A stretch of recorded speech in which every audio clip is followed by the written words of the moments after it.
What's up guys, welcome back to the channel. If you're new, thanks so much for joining. So today we're doing something interesting. We're gonna be talking about focal lengths and just how much of a difference changing it up from shot to shot is gonna make depending on what you're trying to do, how big the space is, so on and so forth. So I hope this video helps you and let's get into it.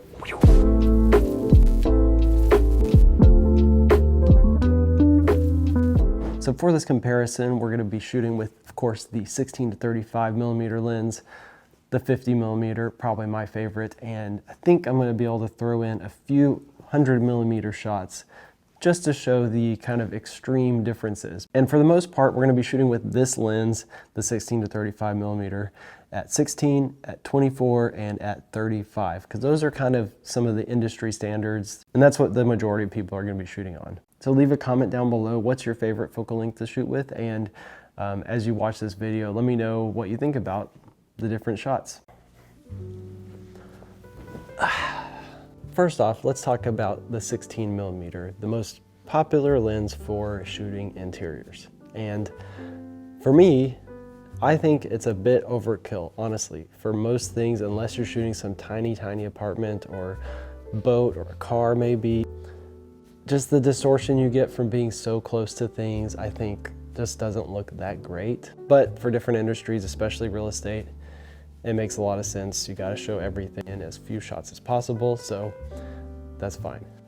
But I think for video, it's actually a lot more useful. Shooting super wide is an amazing way to show a lot of movement, and it really makes the viewer feel like they're actually there and flying through a space or something, getting that whole immersive experience. And another amazing benefit of shooting super wide is you get a lot more options as far as creative gimbal movements that you can do.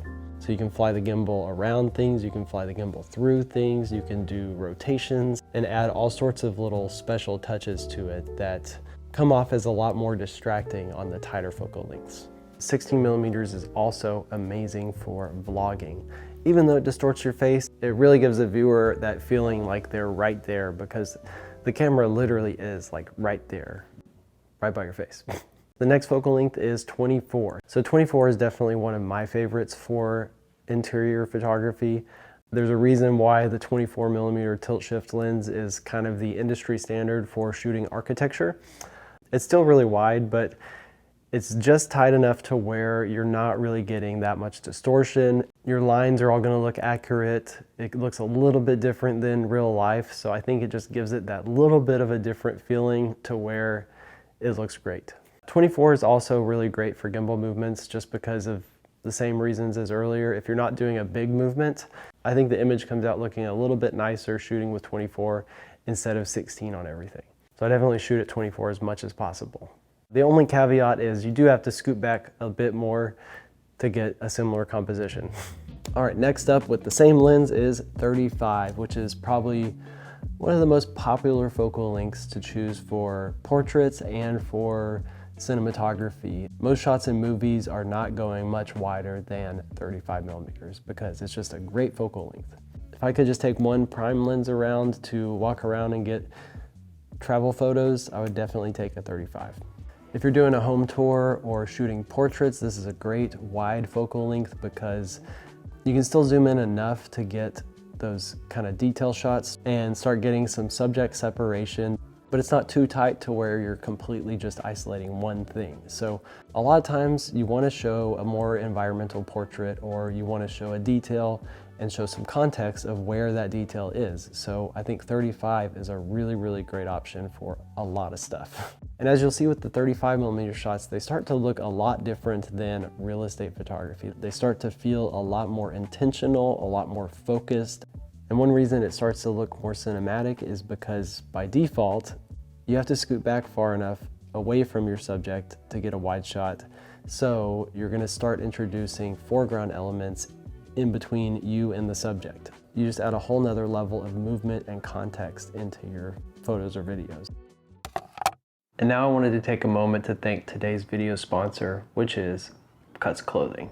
You might have noticed that I'm wearing their Sherpa jacket, which is by far one of my favorites so far in this video, but today I wanted to highlight some of their brand new spring drops. So staying true to their quality and functionality standards.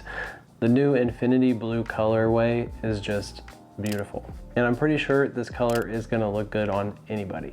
I got their Hyperloop pullover crew neck sweatshirt. It's super flexible, it's wrinkle resistant, it doesn't shrink, and it's even moisture wicking. I also snagged the Hyperloop shorts in the same color, and I've been wearing these a ton. On top of these more unique pieces, I got to add some new staples to my collection, including the AO tee and this polo, which are in their new graphite color. Love these for layering and wearing while I'm shooting because they're super flexible, they're wrinkle resistant once again, and the color and texture looks great on camera. So depending on when you watch this video, there's always gonna be something new to look forward to on their website if you want to check it out and it's not spring.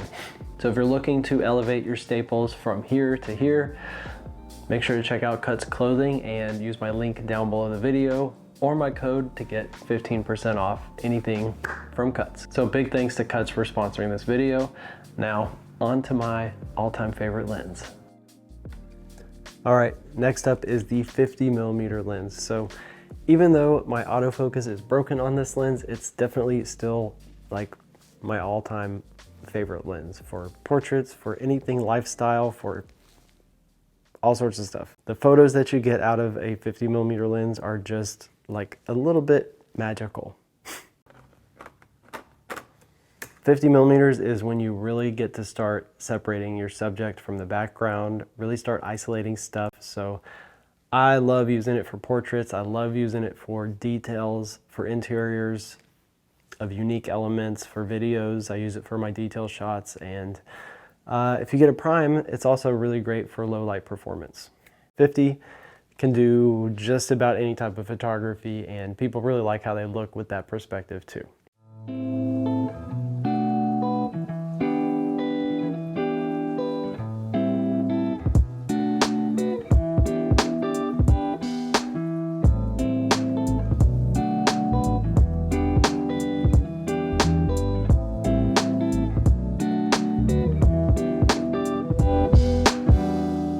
And this is what 100mm looks like. So obviously this is not very practical for interiors.